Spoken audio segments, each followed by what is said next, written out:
मित्रांनो, महाराष्ट्राच्या राजकारणात एक धक्कादायक चर्चा सध्या सोशल मीडियावर व्हायरल होत आहे.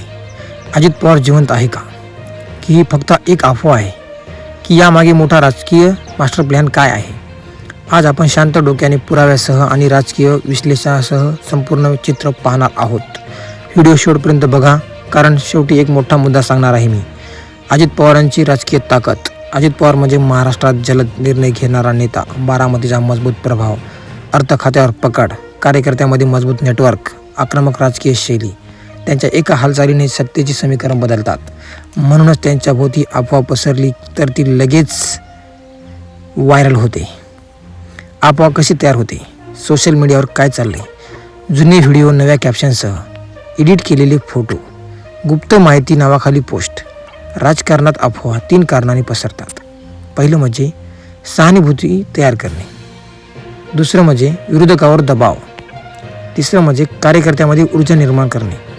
पण महत्त्वाचा प्रश्न, याचा फायदा कोणाला होतो? मास्टरमॅन थेरी काय आहे? आता समजा जर एखाद्या नेत्याबद्दल अचानक चर्चा वाढली तर मीडिया फोकस वाढतो, विरोधक बचावात्मक होतात, कार्यकर्ते एकत्र येतात. राजकारणात नॅरेटिव्ह ही सगळ्यात मोठी ताकद असते. पण आपण इथे कोणावरही थेट आरोप करत नाही, कारण पुरावा नसताना आरोप म्हणजे चुकीची दिशा. आता पाहून घेऊया आपण पवार कुटुंब आणि रणनीती याबद्दल माहिती. महाराष्ट्राच्या राजकारणात पवार कुटुंबाचं स्थान मोठं आहे. नेतृत्व बदल, पिढीगत राजकारण, अंतर्गत मतभेद ही सगळी समीकरण नेहमी चर्चेत असतात. अशा परिस्थितीत अफवा उठली तर लोक लगेच जोड्या लावतात. पण सत्य काय आहे? अधिकृत माहितीशिवाय काही ठाम सांगता येत नाही, आणि याच्यावर जास्त करून जनतेवर परिणाम जास्त होतात.